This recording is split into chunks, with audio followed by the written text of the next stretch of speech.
This next case is about a missing bike. Carlos loaned his bike to his friend Jonathan.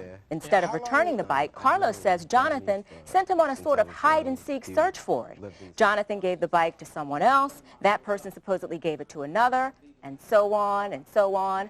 Carlos never got his bike, so his mom is suing Jonathan. The judge is hearing the case. Let's listen. All right, Ms. Lucas, this is your case, so let's get it on and hear your side of it, please, ma'am. Okay, good morning, Your Honor. I'm here on behalf of my son, Carlos. He lent his bike to Johnny, and then Johnny gave the bike to another person who in turn gave the bike to someone else, and the bike got stolen. Oh, hold on 1 second, please, Ms. Lucas. Now, the bike was loaned to you. My understanding was that you gave some collateral for the bike. Is that correct? Yeah, I gave him $10 because I was only using it for just a few moments. Well, when you got through using it, what did you do with it? Well, before I got full usage out of it, because I was using it to go from one place of the complex where we live to another, and in the process, a friend of mine pulled up, and I had to end up leaving in a car, and there's neighborhood kids there, and I told one of them to give the bike back to Carlos because I had to leave. Well, no, hold. And they said, all right. Now, Mr. Blaisdell, I want to hold for 1 second. Let's say that I borrow something from you, and I say I want to use it, but I'm going to give you a little extra so that because it's for my benefit. And you say fine, or I say fine. I'm going to get the thing. I'm going to get the tool or the wrench or the bike or the motor scooter back to you. Yeah. Now, what is my obligation to you right then? Bring it back. Right now. Return it. Now, don't you think that if I tell somebody else over here, look, why don't you take this thing back to Jonathan when you get a chance? Is that fulfilling my obligation? Yeah, but it's not like it was a stranger. It was another neighborhood kid that we all grew up with, you know. You're not listening to me. Yeah.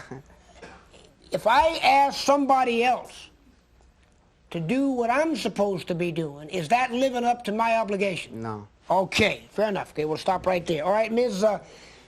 Lucas, go ahead, please. So, when your son went to get the bike, what did he find? There was no bike. Okay, I'm sorry, go ahead, ma'am. I didn't find out the bike was missing until like 2 weeks later, and I asked my son, why didn't he tell me? And he said because Johnny said that he was going to pay for the bike, and I'm sure he was, you know, kind of scared that he was going to get in trouble or be grounded. Yes. Get in trouble? Well, and did he get in trouble with you? Yes. All right, you heard you got in trouble, so come on forward and tell me about it. I've known Johnny since I was young. He lived in the same neighborhood as me. One day he asked me to use the bike. He said that he would give me $10 to use it. I was like, sure, okay. And the next day when I went to go get the bike, he said that he had given it to a friend named Charlie to give to me. So then I went to Charlie's house, asked him where the bike was. He said that he had gave it to another friend of mine named Daisha. So I went to Daisha's house, and she said that she never took the bike and that she left it in back of an apartment.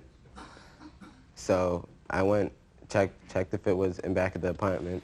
It wasn't gone. there. Well, It's a complex. It's a complex. Okay, a lot of folks live in the complex. Yeah, we all grew up together, all of us. Somebody took advantage of growing up together, didn't they? No, there are foreigners that come to our land where we live and try to do wrong. And so who did the wrong here? It had to be somebody not from up there, because if couldn't have been nobody up there. So the person that stole the bike, whoever lifted the bike, really did the wrong. Yeah.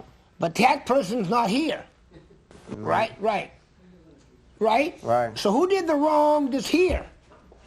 Who did the wrong? That's here. I don't see me as doing wrong, because Did you do right? I did what I thought was right, which as far as I knew, the bike got back to him. Don't dance me around, okay? No, I'm telling you straight. You're telling me, but you just a while ago told me, felt like a man, and told me I didn't fulfill my obligation when I didn't do it myself. Yeah, that's right. Right, so who's wrong? That's for you to decide. I don't see myself as being wrong. Come up here. What do you got to tell me, my brother?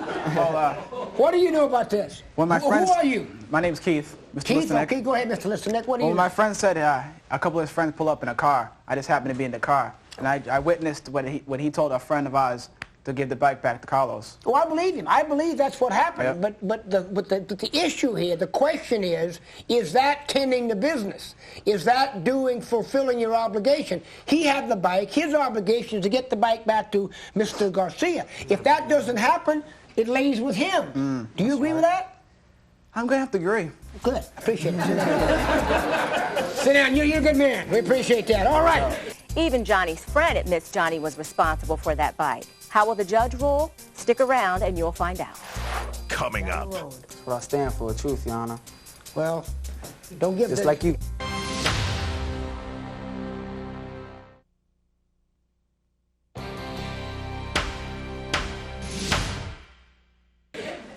What did it cost you to buy? What type of bike was it, Mr. Garcia? It was a 1998 GT Performer. Okay, and would you have any idea of the bike? Can I see that, please, ma'am?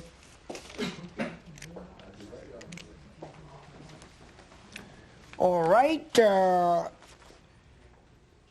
Okay, the filing fee is $14.